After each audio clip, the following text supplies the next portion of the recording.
The biggest misconception would be that HR is viewed as just the policy police.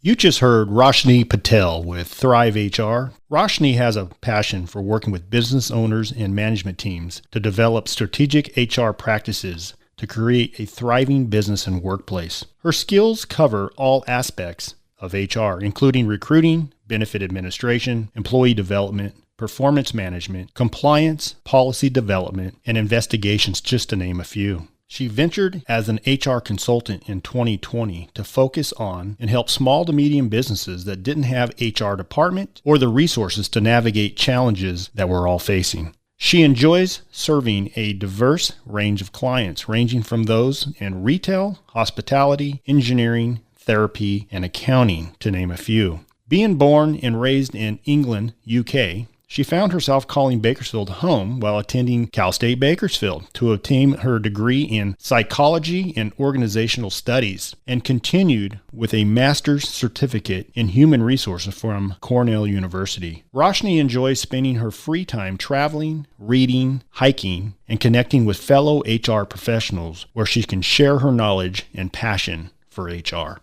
In today's show, we discuss why employers need an HR consultant. Later in the show, we talked about COVID vaccination mandate for employer groups. And stay tuned to hear the rapid fire answers from Roshni. Welcome back to the Our 2 Cents podcast, the show where your local professionals sit down with an array of guests to hear their story and impart some wisdom for both business and life-improving skills. This is your place to hear business and community leaders discuss relevant topics that matter to you. And welcome to the show. My name is Troy Burton. I'll be your co-host today of Our 2 Cents. I got a great guest, good friend, and a ton of knowledge that we're going to be sharing with our listeners today. But before we get into today's episode, I'd like our followers to go back and listen to last week's episode with John Ferrara, CEO of Nimble CRM, and Shannon and him hit it off very well.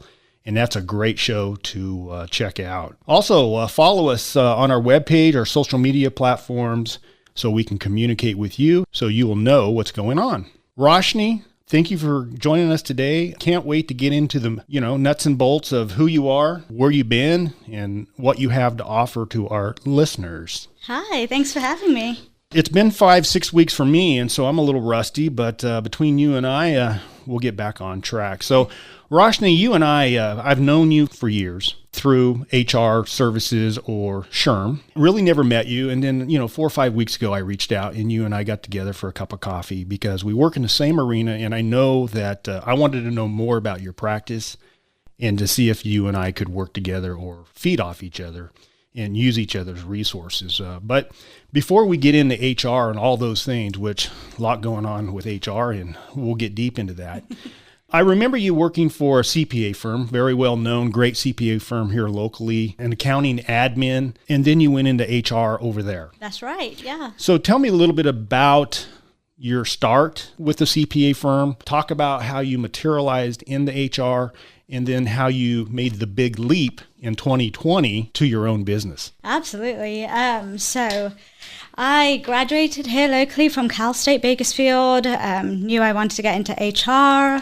At the time, there was no specific HR program, so once I graduated, I decided to go through an online program to get my master's certification in HR at Cornell. And while I was finishing that up, just because it was completely online, I was starting to passively apply for jobs, trying to get my foot in the door. One thing that was really important to me was going somewhere that where I saw a future for myself, kind of as a fit for where I saw myself in the next 5 years. And so at the time, I started at the CPA firm, saw a great opportunity, just the environment, the people there at the time were just amazing. I fit right in. And so after that, got my feet wet and got to know everyone. As I completed my certification, I gradually moved up in a few areas. I was an audit administrator for a couple of years, which was just, it taught me some good life lessons just to, financials and looking at balance sheets and income statements, all that kind of stuff. And then the opportunity came up where the HR position became available, and I put my name forward and luckily transitioned into HR, and it was a department of one. So it was super exciting just to kind of hit the ground running. I fortunately just knew everything, about the culture, the environment, the people, which gave me a great head start. And really, I think was the biggest attribute to my success in that position there. And then come 2020, and we're in the middle of a pandemic, and, everything's coming into question of, what does the future hold? Sure. Where does security lie financially, health, everything. So during that time, there was a lot of stuff that came under evaluation, and one of those things were just everyone that needed help during COVID, not necessarily directly with HR as people thought prior to the pandemic, but just having to deal with, stuff being thrown at them with working from home, health and safety, sure. All those kind of things, unemployment, letting people go, layoffs. So this whole pandemic has just been a complete cycle of different phases. And so, there was obviously a lot of help needed. People were reaching out to me already of, just, hey, what can I do? People that were, that I personally knew. And I saw a great opportunity that, okay, should I be taking advantage of the situation as a silver lining? And did that happen because of the change in the environment, or was that always a goal of Roshni? I mean, when you went in HR, and obviously you fell in love with it, and I know because we work in the same arena, and it's either you love it or you hate it. So you're either in or you're out. And the people that are out don't even want to talk about what we talk about. So we got our little nerd groups that we hang out with. But and it's no different than my coworkers here in the financial arena. We don't want to talk about it unless it applies to you at certain points in life. But did you ever have the intention saying, I want to become great at what I do and eventually go out on my own because of the perks, the flexibility, the opportunity to grow and, to be successful? Was that a goal, or did it just kind of materialize and going, I could take this and go out on my own and be a lot more? I think initially probably finishing school, absolutely not. I always saw myself as, wanting to be running a company, but not necessarily, being the owner, but being in an ownership position. But I definitely saw myself in, the corporate world of, in a big office and that kind of things. Right. But then, so many factors have changed with remote work and telecommuting, networking opportunities, all those things have taken such big shifts that it was like, okay, all those factors, didn't scare me anymore. So it was just more than scary. It excited me of, my possibilities don't have to be, what we conventionally thought of, like being successful in a 8-to-5 job, reporting to an office every day. Yes. And I will tell you, and we both know, so many people won't take that leap or that risk. And during the pandemic, and I'm assuming it was December of 2020 when you jumped out and said, I'm doing this. Yep. November, actually. Exactly one year. Yeah. In 2020, businesses were shutting down in very uncertainty of what tomorrow had brought. And you decided, I'm going to go out on my own. Right. Wow, that's very cool. Now, obviously, you're a center of influence. You have a great audience. You have a great network that you work with. And you already knew that there was a huge need. And we're going to talk about that. But there was a little security because you were actually being sought out. People were reaching out to you and saying, hey, I need some help. Could you help me? And that's when you probably said, I think it's time to make the move. Yeah. Exactly. And I mean, while there was a lot of risk that came with it, because there's obviously no guarantee, I was hoping and wishing that I would be able to at least stay busy enough and utilize those and be good at, this being brand new. And so it has all fortunately been such a great experience so far that it's worked out. Well, congratulations on your anniversary, and I know you'll be successful. Thank you. Because I know you well enough already, and we've already done a few things together, and I've heard nothing but awesome things. So let's get into HR. So let's talk about what's the biggest misconception of HR. I mean, I insure a lot of groups, little groups, big groups, small groups, doesn't matter. I have plenty of clients that says, we don't need an HR person.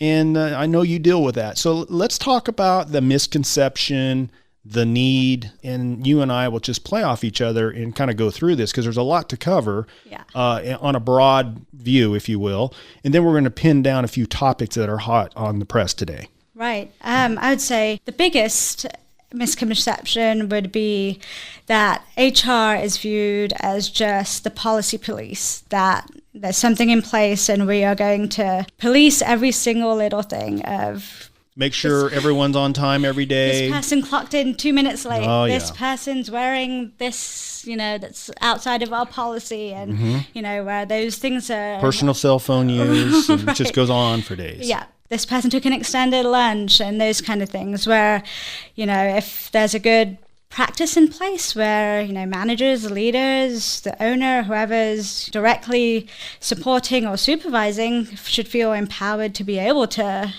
correct those things on the spot. It doesn't need to necessarily fall under HR to do those little things of, policing those kind of things. And I think that's kind of sometimes what gets sent to HR's direction, where it might be too late after the fact or out of context. So, I think that's one big misconception, is that HR is just the policy police and, will handle everything of enforcing it.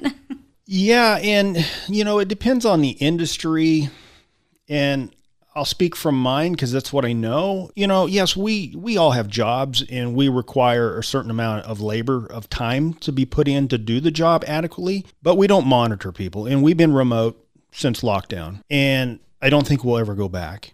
And if you don't do your job, you're exposed very quickly. If the owners and managers were getting calls from customers saying, hey, I'm not getting callbacks, it's 3 days and things like that, which is not our policy, then we would address it and maybe require them to come back to the office because they can't manage their time properly. Yeah. But there's so many things, but I say that to say this. I mean, yeah, if you're in a service-oriented business and you have clients there at 8 a.m., you need to be there before 8. I get that. But we're in the service industry and not tangible, not a physical thing that we do. It's really remote work, using technology, some face-to-face. And don't get me wrong, if I have a meeting at 8 and I don't show up till 8:30, that's a different scenario. But I'm talking people that are really customer support labor, or, have to clock in at 5 minutes before the clock clicks 8. And that's not the way we run. It's just a matter of do your job, don't abuse your job, don't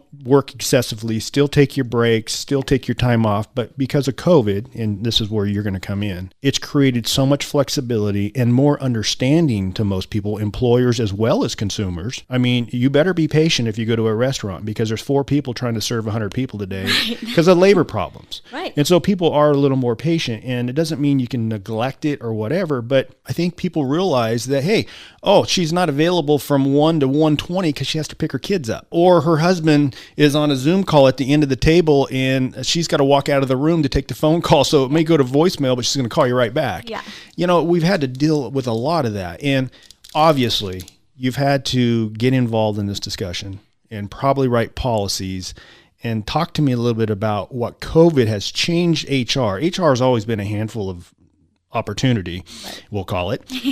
But COVID has just laid the layers on top of layers. And talk to me about what employers are calling you on regarding COVID policies and protocol. And I know it could be working from home. It could be returning to work. It could be talking about the vaccination mandate, which we'll talk about a little bit later. But share with me what people are asking you and reaching out and says, Roshni, I need help with. What is that? It is trying to manage your employees that are trying to deal with, what do I do? Should I come to work? Should I stay home? Should I be getting tested? Should I, those kind of things. And there's been a lot of issues that we've been able to deal with productively, just because a lot of whoever's calling me is, whether it's the HR person, the business owner, and they're getting frustrated just with, they don't know how to deal with it. They're telling them, requiring these practices that they see in their head as working out and for their goal, but the employees just don't understand what the thought process was. And I think that's where we're at in the pandemic, is a lot of the employees now want to know the why. They want to see the logic and see, the goal of why this policy is in place. I'll give you an example of, like you said, there's a chance that many people may not be going back to a physical office. They'll be able to work remotely. So we're 19 months into the pandemic, and that's been a very big focus as well, writing, just general meeting conduct policies of whether it's in person, remotely, but, staying distraction free, when to require your videos be on, when it's okay to, like you said, you have to go pick up your kid from school, they've been called away, or you need to go pick them up, lines of communication, what to do in those events. And, there's just a mutual understanding, writing those kind of developmental policies of there's just a win-win where the employees aren't getting frustrated, the employees aren't getting frustrated, to where it's just there's that a little bit of accountability on both ends. And it's probably a little sensitive because I know employers probably have in their thought pattern an ultimate goal, but it's an applicant market. And if you get too rigid right now, everyone's looking for work. And so there's that recruitment retention discussion that comes up. It's a sad discussion because I'm in the middle of that too with the new hire process. It's like, hey, Troy, we got 10 new hires. I need you to come out and see them or do a meeting with them and explain their benefits. And by the time I schedule it and do it, half of them have already took another job. And that's probably an exaggeration, and maybe not in some, it might not be enough because it's terrible. It's like, out of 10, 5 showed up. It's like they got other job offers. Yeah. So if you get too rigid in the workplace, and I read all the articles that you do regarding HR about people changing jobs and looking for those remote jobs, because if you look at the help wanted ads, or if you're looking on social media, I would say 2/3 of them are remote workers today. Yes, absolutely. It's definitely the biggest trend of remote work. And that's definitely been, something I've been advising, at least setting the groundwork for if you don't have that capability to maybe what opportunities do you have to put that in place, whether it's IT-wise, whether it's physical building, you're growing, but you're in a building, do you really need to expand your physical real estate? Is there, an opportunity for this, where numbers might talk a little bit more in your organization, where, okay, is this a good opportunity to, appeal to a broader market? And I have one client that it's a professional level job, and they are just having the hardest time of finding someone that's certified. They had an interview that was perfect on paper, and by the time they even had the interview, 3 days later, they had already taken another job. And it was someone that was out of state. They were willing to, get those wheels in motion to set up, what payroll and stuff you have to do. But, it just didn't work out. But they saw that opportunity, like, okay, let's formally put this in place and market that we are willing to do this. Make it work to grow the business and, do what people do to do it from wherever they can. I was on with PK Zander from a group here that does labor services, and we talked about a labor shortage, and him and I are on the same page. There's really not a labor shortage. We're competing with the government, the subsidy programs, and those seem to be, I looked at the unemployments today, and finally we're flat again. We're back where we need to be, and there's still a lot of jobs available. But the reason why I say this is I have, as you said, professional groups, CPA firms, engineering firms, people with degrees that make 6 digits. Very well off people. They have yard signs saying, help wanted, we're hiring, and you've never saw that. Yes, you would see it at the drive-through at a fast food restaurant because those are entry-level jobs.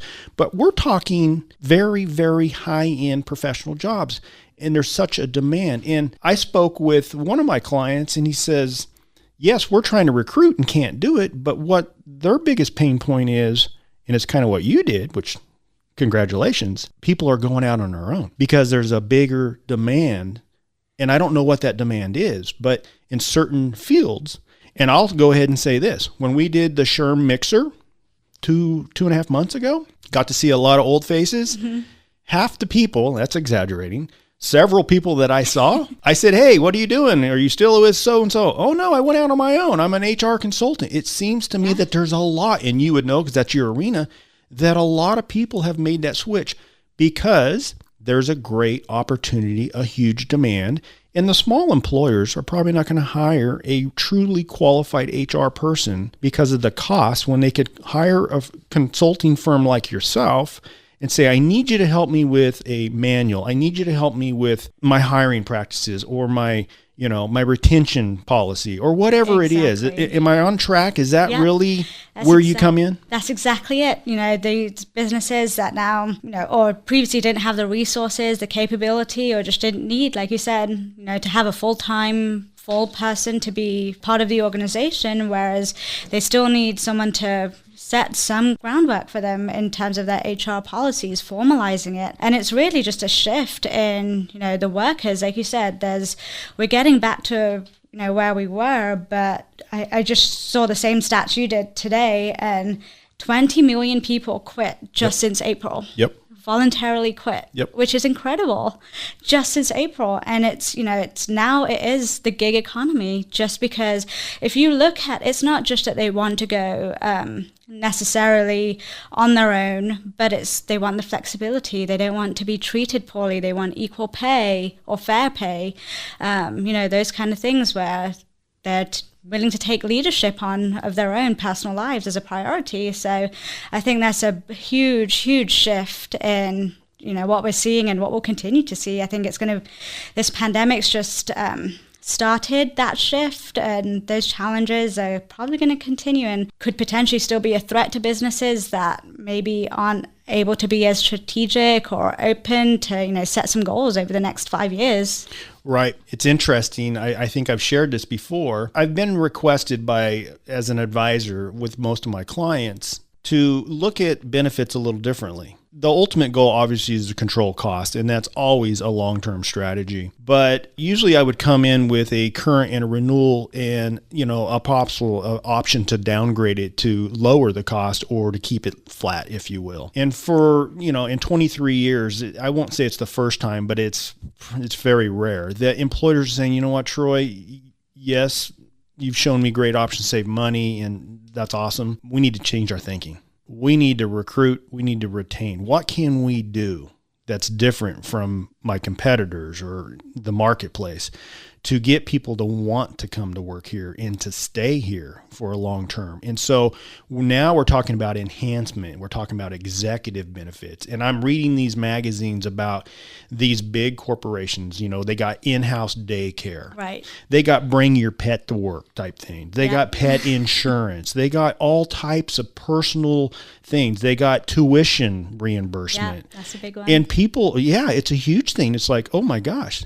I mean, I think you've probably seen the Amazon commercial about the gentleman that worked at Amazon, and he's lost a couple family members. He wants to get in the medical world, and now he's an MA, medical assistant, and Amazon paid for his schooling. So I'm seeing that. Now, does that work for Joe's Plumbing that's got 10 people down the street? No, but we're seeing a huge change in the hiring practices as well as the benefit offering. And the sad part, Roshni, for me, larger employers are getting hit with all these rules, regulations, of course, retention issues, and minimum wage is hitting them in January at $15 for groups over 25. And I show up every single year and say, guess what? Insurance is going up another 10%. And that's the rule of thumb. And yes, we can get below it in most cases, but it's hard, and it's saddening because employers just can't raise their rates every year. They got to be competitive in the workplace. Yeah. And so it's very difficult. All they're doing is giving more and more and more and more. And I can't tell you how many people says, I'm not sure why I'm doing this anymore. It's money in, money out. At the end of the day, me and my wife, all we're doing, as owners, is stressed out. We're making the same amount of money we did back in the old days. And so, a lot of things have to change, and people have contracts. It's not like, hey, our insurance went up, so we're raising our rates. The only people in the world that can just raise their rates is the medical world, because it's take it or leave it. They don't really care. And it's kind of like, it's big daddy, if you will. It's like, it is. And so it's hard. And so what are you doing for employers that, doesn't cost an arm and a leg to bring in new talent and new mentality is really where I want to talk about, because the old mentality, bless their hearts, and they're still in the workplace. A lot of them are very content and used to get jobs. And I have groups that says, hey, how long you worked here, Bill? I've been here for 29 years. You never hear that today. Now I've been here for 6 months. And, or this is my 7th job in 10 years. It's like, wow, that's the new market. And so how are you dealing with that? I think there's a lot of advantages, and I think it's just, where those small hole-in-the-wall businesses that have probably never had to face such challenges, but now that they are, I think it's just making them see the opportunities that they do have. Being small is fantastic. There's a lot of cons with going to big places. You're just another dot on the wall for them. You could roll in, roll out, no one would know. Whereas these small places have that family-like feel. And I think for those that appreciate that and, those little benefits, that the recognition and those kind of acknowledgements, the advancements that you can have, internally for smaller businesses. I think those are great, marketing tactics and, having successorship plans too. It's far easier than the bigger employers that, Yes. like you said, they have the resources, mainly financial resources, Yes. to offer these great perks and benefits. But there's a lot of things that these small businesses that, have a lot of leverage that they can use too, and it's just eye-opening them for them that this is what you have, this is how you can do it. It's not just, oh, I'm stuck, I have nobody coming to work for me. It's just, okay, what do you have, and how can we use that to find you, build your team to what you need to service your your clients, whatever services you provide. Right. So Roshni, besides writing a program and giving some people some ideas and influence of how to change the mentality of hiring and recruitment and morale. Morale is a big word, and there's never enough data boys, if you will, on the back of people. There's not enough thank yous, because in my arena, people I work with go way beyond the call of duty, and it's amazing what our customers expect, which that's all we can deliver is service, and the same as you. So, and again, we try to appreciate them, but I don't want to say it's never enough, but I truly don't think it is, because they're our backbone. With HR, I can go from talk about payroll violations, I can talk about sexual harassment, I can talk about benefit offerings, wage and hour compliance, OSHA requirements, I-9, FMLA, discrimination, recruitment, handbook. We can go on for hours. You and I, this is what we do. Do they just throw all that out the window and they just don't care? Or are they doing it? Or are they just saying, I'm going to turn my head and say I'm sorry and hope they don't shut me down? Because I know there's a lot. They can't keep up with it.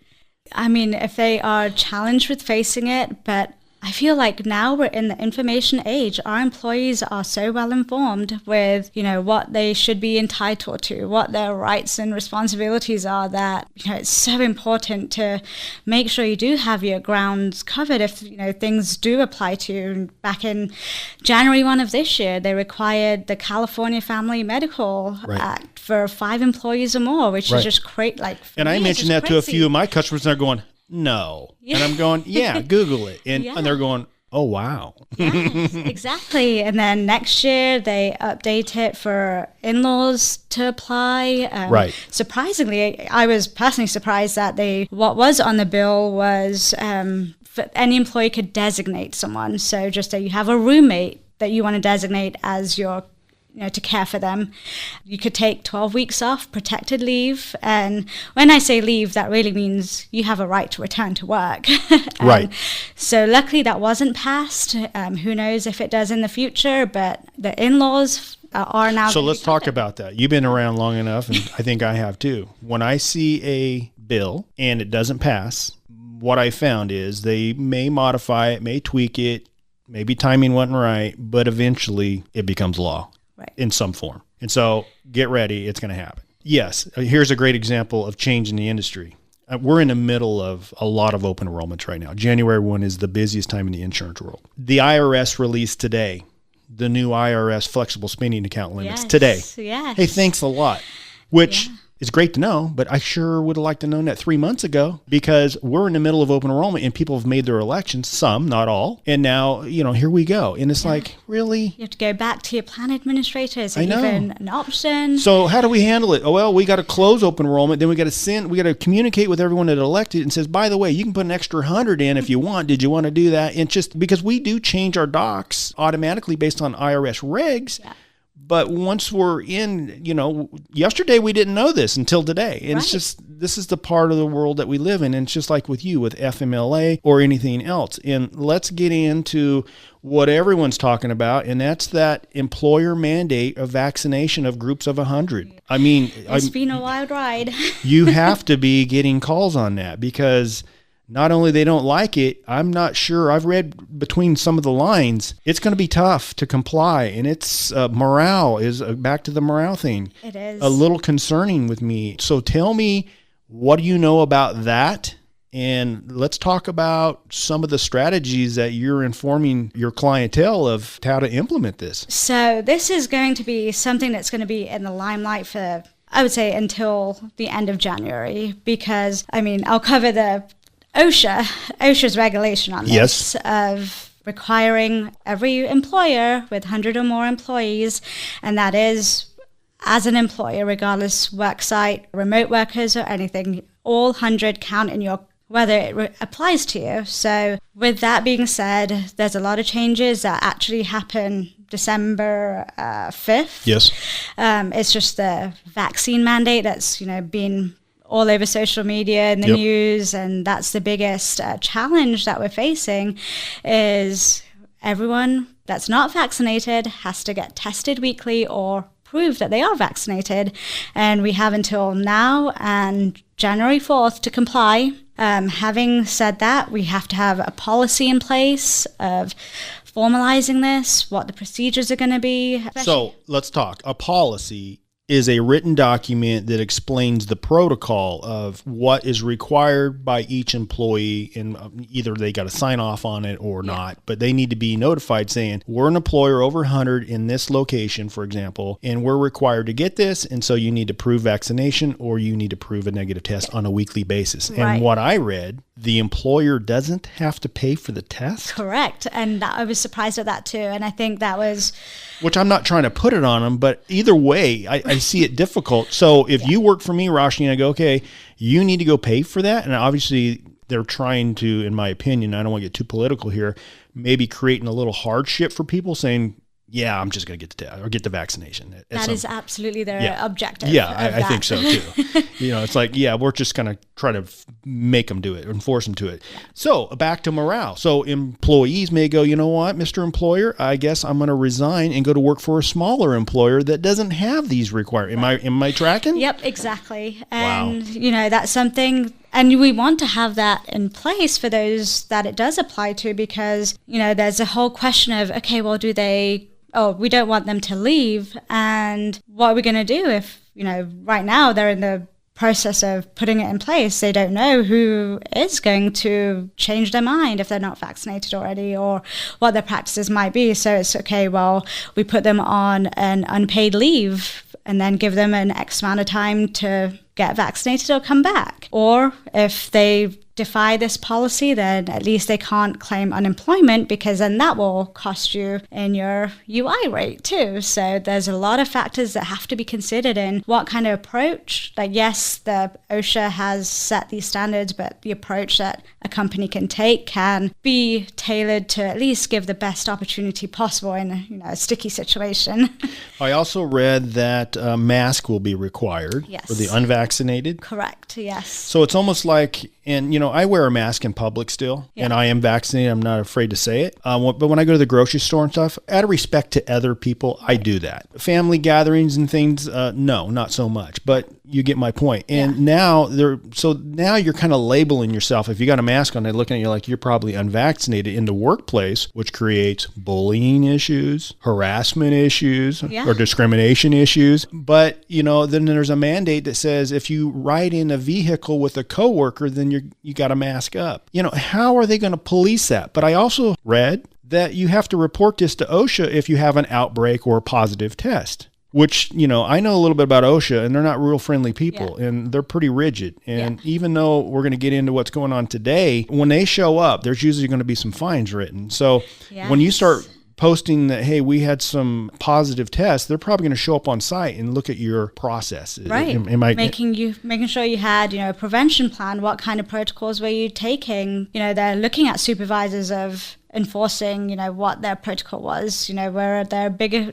on-site events that that might have caused this. And under workers' comp, the presumption is that if they got COVID, then they got it at the workplace. Work-related. And it's up to the employer to prove otherwise. It's their obligation to prove that it was less likely if it was outside. So, and I mean, Cal OSHA have a lot of work to do now to revise their ETS for us here in California at least, and they're looking at least correlating with what OSHA has put out. I don't know if you've actually looked at the OSHA ETS, No. The temporary standards, it's 400 pages long. Oh, it sounds like healthcare reform. So, so it's something that we're digesting, and for those of us that are looking at it on a daily basis, it's changing each day. Just like the courts now are appealing it, and several of them. It's looking 27 states, I believe. Right. Yeah, Yes. and so now it's looking like it will go as far as to the Supreme Court. Yep. And, there was checks and balances that our president could have done through the legislative forms. But, again, that political side of it is like a whole other ordeal. So, But we already have these mandates in schools, government, medical facilities, correct? correct, yeah. And anyone that has Medicare or Medi-Cal. Yes, anyone that's seen, insurance, receiving CMS. I actually have a small medical group that I just learned this last week. I was visiting him doing open enrollment, and I was talking to the owner, and I asked him how he was doing with retiring. He wishes he was retiring. Recruitment and retention. He goes, well, I'm losing a couple people in my facility down south. I go, why? And they go, because they refuse to get the shot. And I go, oh, yeah, you're required because you're a medical facility. He goes, no, I'm required. Hospitals are required. He says, I'm required because we have Medicare patients. And that's regardless of how many employees. It's just... Right. So this goes back to our early talk about remote working. So if you're remote workers, this is really a workplace mandate, right? But if I go to the office periodically, I read something about 7 days away from the office and I return, I need to show a negative test or show my vaccination card. Yes, exactly. And then it's, they're unfortunately allowing the testing to be done on site, administered by on-site personnel. So one thing that my colleagues, my HR peers were worried about, well, is this going to fall on HR's lap to test and, physically test? Like this is not part of, what they had signed up for. So that was kind of like, something that we're trying to navigate, find solutions. I mean, finding wholesale rapid tests that are, what are options? Is it more beneficial for the employee to still pay for it just because you're going to send person XYZ to, testing site ABC, get a test back in 2-3 days, and then what if it's positive? You're gonna have to deal with, all the compliance issues. I got to tell everybody, right? Yeah. And every organization, no matter who I've spoken to, small, big, find it challenging about the notices that we have to send out. The optics of reporting. We had a positive case on site. You might have been in close contact with someone. The perception that gives, and it's stressful. Obviously, the health and safety is everyone's priority, but just that reminder of every day of that impacts people that are working, trying to concentrate, trying to focus, trying to deliver. And, then you're getting these notices and, that stress factor takes a toll too. Sure. And I think I read something about time off. You have to pay them for vaccination, but I don't know about testing. And, in my world and probably yours, there's many vendors out there that are already looking at this going, here's an opportunity. Remote testing facilities or, mobile facilities that can roll up on your location on Monday and test it. And, they do a lot of varieties of tests, and they vary between $25 to $250. Right. Yeah.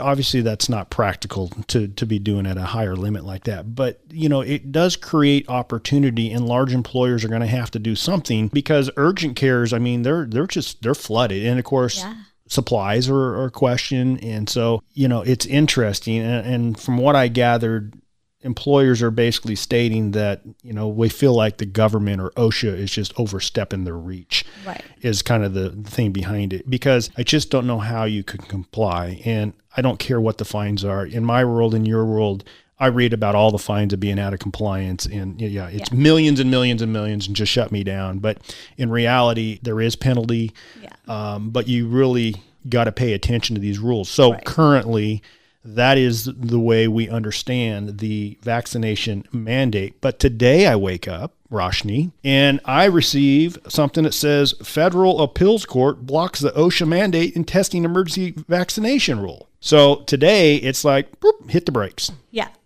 exactly. And that's why I think California saw this back in June when we had the revision done to our ETS, is just watch each week as they say, we're not going to reach decision yet. And one more week later, we're trying to plan, coordinate, and it's just, I feel like that waiting, guessing, that is, exhausting for everyone that's trying to plan their workforce. Yes. They're doing business.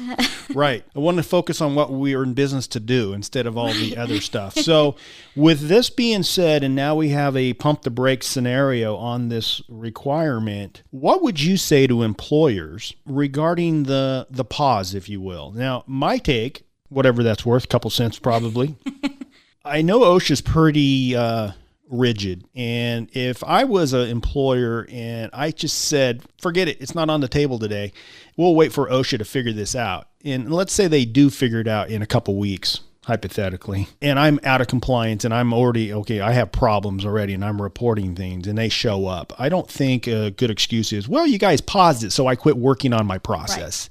Right. What's your take? And I think the best thing you can do right now is plan. You do not want to make decisions when it's too late. Right. And so continue forward. If it gets postponed, congratulations. But if not, you're ready to adapt. Exactly. You can actually take some time right now to think about how you will deal with this, because fortunately, for those of us that are here in California, we have Cal OSHA that is probably going to put this in place, to some extent, and, be a little bit more favorable to those employees and push the vaccination and put that responsibility on the employers, and I think that's something that we have to be very aware of. It's great that, OSHA is setting these standards nationally, but being in California is a whole different ballgame as well. Yeah, I read a quick little clip yesterday about the impact of this vaccination, and they surveyed many, many thousands of employer groups. Over 100, 85% were very concerned about employee retention because of this requirement. 77% were extremely concerned about the morale of people, the things that we've been talking about all day. The cost related to the requirement is about 65%, and the ability to track and enforce the requirements is enormous. Right. It's just so hard. And then, of course, how do you handle the religious and medical exemptions? Oh, gosh. Yeah. And I've had talks with groups that said, hey, I have people bring in medical exemption or religious exemption. And I say, how did you handle it? And they go, well, we just honored it. And I go, great. And just talking to a few other people like yourself, Roshni, some of them, and probably not the right way to do it, but would say, so do you have a religious exemption between all vaccinations? Because if that's the case, I'd like to see your beliefs on the polio shot and the measles shot and all the things that we got when we were really little. Or is this just something that you pulled out of the hat currently because you're not a proponent of the vaccination for COVID? And so once you start bringing it out, and that probably is walking on thin ice because you probably shouldn't go down that road, but it's a legitimate situation. It's like, it's selective. It's like, I don't like this because of my religion, but the rest are fine. Yeah. And I think that is something that I definitely coach on how to have those conversations. And it's not the mindset of getting vaccinated or not, but it's, okay, you don't want to get vaccinated, but this is how it's going to impact your job. What do you propose how we can accommodate you? How is that feasible? Can that be approved? Having that conversation. So it's not just, we can't argue with people's choices. At the end of the day, you're here as the employer to get the job done just as much as they are. So it's not just vaccine or no vaccine, but okay, how can we make this work? If it's medical, are you going to go down the ADA road and, start that process too? It's just so complicated, so intricate that you don't want to open a can of worms. You have to judge each scenario based on, consistent form, but having a good solid groundwork of, these are the questions, these are the forms, this is based on this information, how we can make those decisions. And then if it's your choice not to get vaccinated, then this is the result because of exactly what we've gone over. Right. Yeah, that way, employees can still sleep at night. At the end of the day, this is so stressful, and, it's something that I passionately try and help everyone deal with, just because, just like them, I'm a human too. And Sure. whether we have,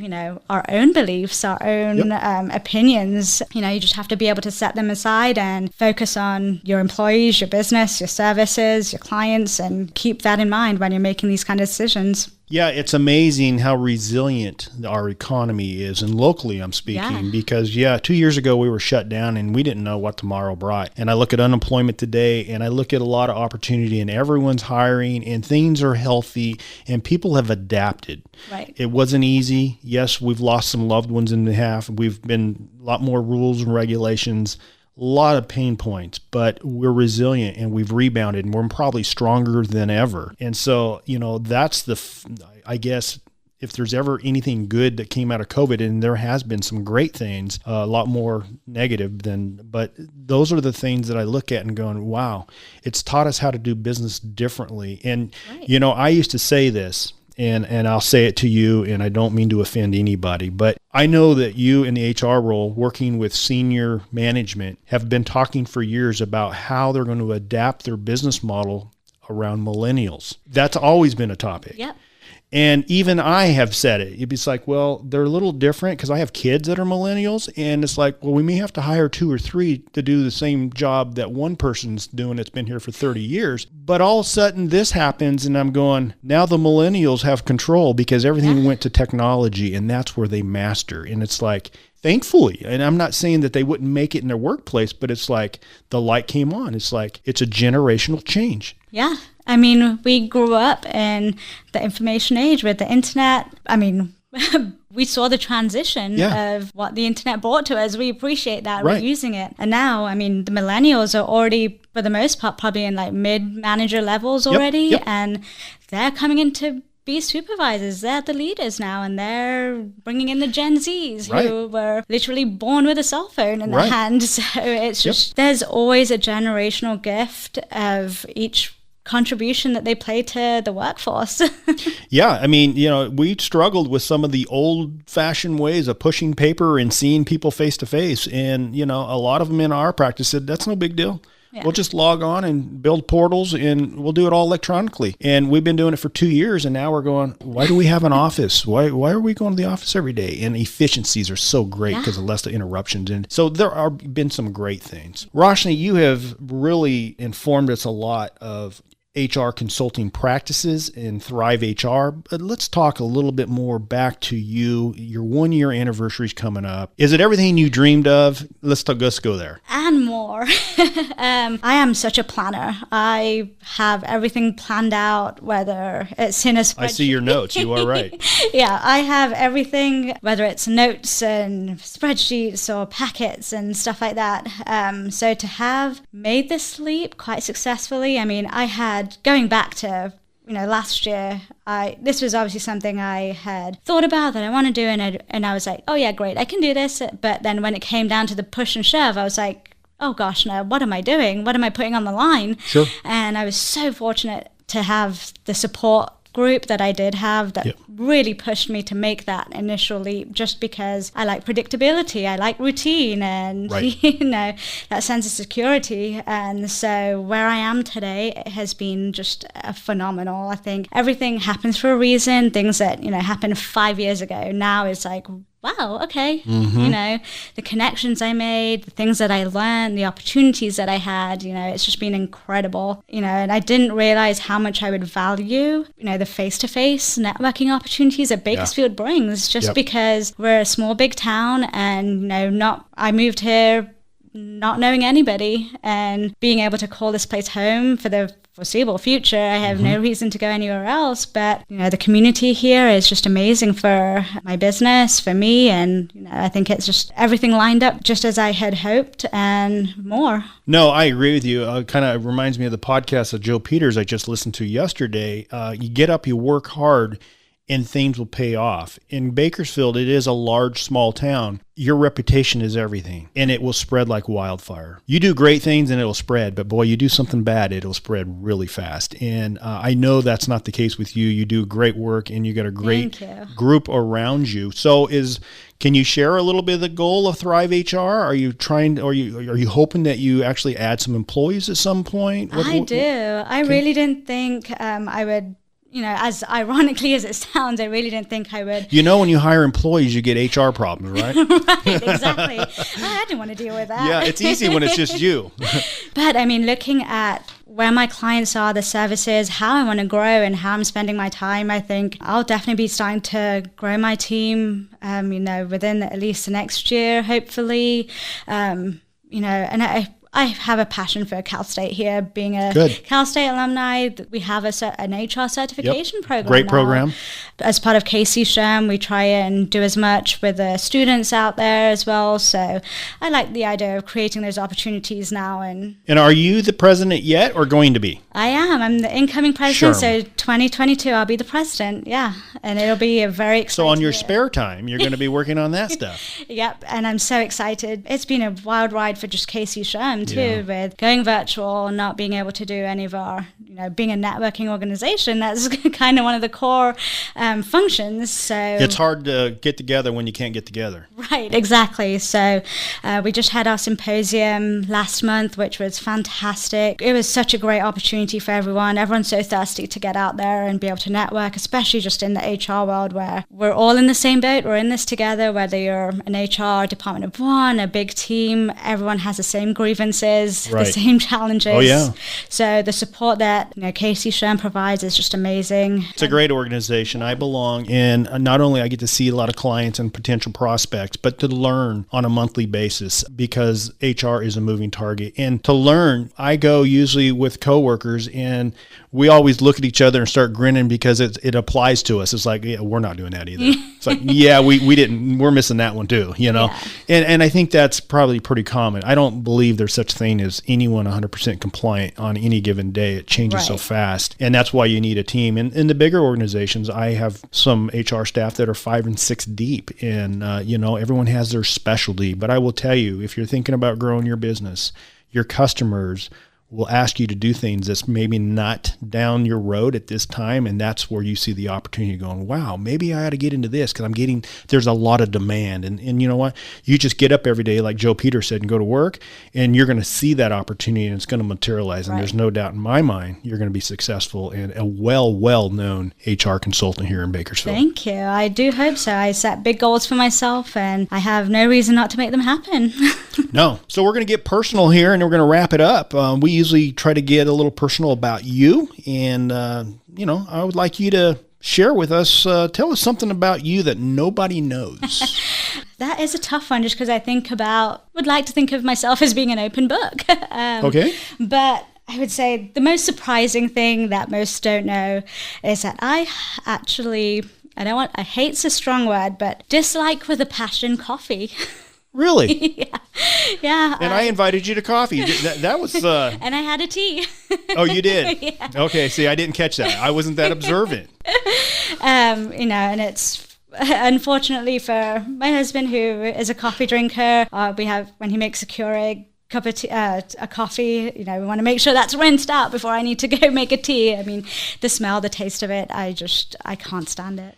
And usually that's surprising here, especially here in the US, where... Well, you're from England, so that's a tea thing, right? Exactly. I can live off of tea.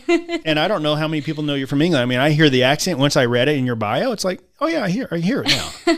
Yeah, it's been 14 years, so... it's not going nowhere. The accent's not as strong as it used to be, but yeah, I think I still get surprised when people say, oh, I hear your accent. I'm like, oh yeah, I have an accent. And Roshni, I'm going to ask you one more question. So if you heard that the world was going to be ending in a year, how would you change your life? I would travel. I will travel the world. That's something I live for and work for, is to be able to travel. I think I just have that appreciation from, being able to being fortunate enough to live in 2 different countries, for the food, culture, learning opportunities, that's something that is always a true passion of mine, to be able to travel as much as I can. Been one of the biggest challenges over the last 2 years, but sure. Definitely I would spend my last year traveling. Yeah, that's a very common one, and very mutual for most of us to get out and see the world if we could, for sure. Roshni Patel, owner of Thrive HR Consulting, thank you so much, and I appreciate, and the community appreciates, your expertise and your service to the community. Thanks for showing up today. Thank you for having me today. This show has been brought to you by the Law Office of Kyle Jones, Troy Burden with the Lynn Company, CPA John Duffield, Scott Hansen, real estate lender, broker, and investor, and Eckroth, LLC, a sales and marketing agency. You've been listening to the Our 2 Cents podcast. Check out the show notes for links and more information about the show. Also visit our website at our2centspodcast.com or check us on Instagram at Our 2 Cents Podcast. If you enjoyed this podcast, please subscribe.